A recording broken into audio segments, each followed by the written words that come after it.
Assalamualaikum warahmatullahi wabarakatuh.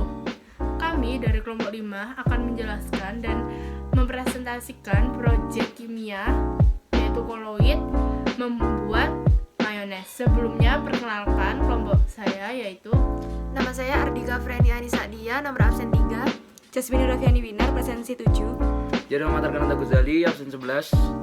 Asmi Alifena Rosa, nomor absen 15. Diva Syalita Setiawan, nomor absen 17.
Yang pertama, pengertian koloid.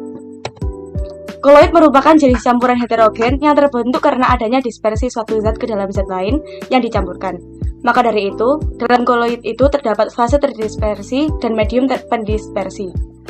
Fase terdispersi adalah zat yang mengalami penyebaran secara merata dalam suatu zat lain, sedangkan zat yang menyebabkan terjadinya penyebaran secara merata disebut medium pendispersi. Yang kedua yaitu jenis koloid pada mayones. Mayones sendiri merupakan koloid emulsi, yaitu fase terdispersi dan medium pendispersinya berupa cairan. Bahan dasar pembuatan mayones adalah minyak nabati dan asam cuka atau jeruk nipis. Produk mayones, zat yang terdispersinya adalah minyak nabati, sedangkan zat pendispersinya adalah asam cuka atau jeruk nipis. Untuk membentuk koloid emulsi digunakan zat pengemulsi atau emulgator, yaitu zat yang dapat tertarik oleh kedua cair tersebut, dan bagian emulsifiernya atau emulgatornya adalah kuning telur. Kuning telur sendiri merupakan emulsifier yang sangat kuat. Kuning telur dapat menyatukan air dengan minyak karena kandungan lecitin di dalamnya. Berikutnya adalah cara pembuatan koloid pada mayones. Cara pembuatan koloid pada mayones yaitu dengan cara kondensasi atau pengumpalan partikel yang sangat kecil. Proses pembuatan koloid dengan metode kondensasi adalah penggabungan ion atau molekul atau partikel yang kecil menjadi ukuran yang lebih besar. Berikutnya merupakan penjelasan dari bahan pembuatan mayones. Yang pertama, kuning telur. Kuning telur adalah emulsifier alami yang berasal dari bahan makanan. Lemak kuning telur memiliki daya pengemulsi yang kuat dibandingkan putih telur. Komponen zat pengemulsi pada kuning telur adalah lecitin, kolesterol, lipoprotein, dan protein. Kemampuan kuning telur sebagai zat pengemulsi dipengaruhi oleh adanya fosfolipid dan perbandingan antar zat pengemulsi, misalnya lecitin dan kolesterol. Yang kedua, asam cuka. Cuka berfungsi sebagai pembunuh kuman pada telur dan merupakan zat terdispersi dalam medium pendispersi minyak nabati.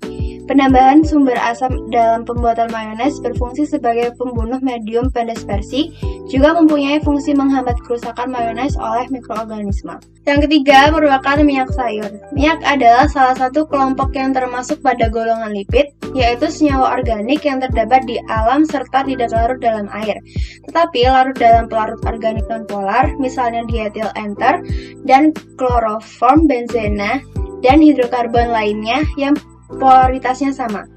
Terakhir, garam. Garam yang selain berfungsi sebagai penyedap rasa juga berfungsi sebagai zat pengkoagulasi protein pada telur sehingga terjadi penggumpalan yang mengakibatkan meningkatnya viskositas atau kekentalan dalam adonan. Lalu untuk yang kelima yaitu sifat koloid pada mayonnaise.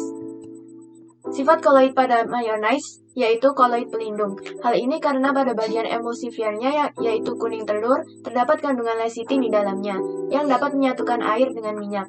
Lecitin adalah salah satu contoh yang termasuk ke dalam koloid pelindung.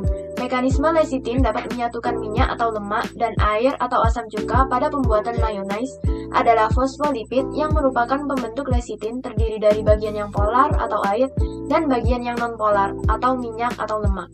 Bagian kepala fosfolipid merupakan bagian yang hidrofilik atau tertarik pada air, dan bagian ekor yaitu tertarik pada hidrofobik atau tidak suka dengan air, menjauhi air, dan lebih terikat pada minyak atau lemak.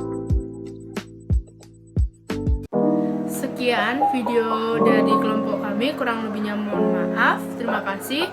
Wassalamualaikum warahmatullahi wabarakatuh.